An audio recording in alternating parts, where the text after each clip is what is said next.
একা হাতে আমাকে সব সামলাতে হয়। আজকের ব্লগ শুরু করব সম্পাদা ব্লগ বাজার দিয়ে। হ্যাঁ বন্ধুরা, আমি আজকে বাজারে গেছিলাম।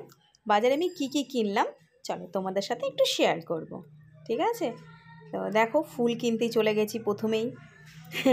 ও চেনে আমাকে। যাই হোক, কিনতে কিনতে একটা মানুষ চেনা পরিচয় হয়ে যায়। তো ফুলগুলো এত সুন্দর যে আমি বাধ্য হলাম ভিডিওটা করতে। সত্যি অপরূপ অপরূপ। তো ভিডিওটা আশা করি তোমাদের ভালো লাগবে। স্কিপ করো না বন্ধুরা, তাহলে বুঝতে পারবে না আমি বাজার থেকে কী কী কিনলাম। চলো, এই আমলকিগুলো দেখছো, এই আমলকির একদিন আমি তোমাদের ব্লগ নিয়ে চলে আসব। এত উপকারী বন্ধু, যদি ঠিকভাবে ঠিক সময় ঠিকভাবে খাওয়া যায়। কেমন বন্ধুরা? আমি নেক্সট ভিডিও আমি তোমাদের সাথে শেয়ার করব। তো যাই হোক, ওখান থেকে কিছু সবজি নিয়ে তারপরে চলে আসলাম টমেটো নিতে। প্রচণ্ড দাম। তারপরে হ্যাঁ, বাড়িতে এসে আমাকে আবার রান্না করতে হলো। কি রান্না করলাম জানো? মোচার তরকারি। ভালো মতন জানো, বড্ড হ্যাপা।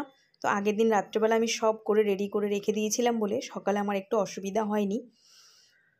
তো আশা করি তোমরা ভালো আছো, সুস্থ থাকো, আর এরকম নিত্য নতুন আমার ভিডিও দেখে যাও।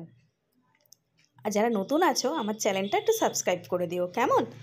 আর বেল আইকনটা টিপতে কিন্তু ভুলো না বন্ধুরা। তোমরা ভালো থাকো, সুস্থ থাকো, আমি সবসময় এটা চাই। চলো, মোচা অলরেডি হয়ে গেছে। টাটা, আবার নেক্সট ভিডিও নিয়ে চলে আসবো।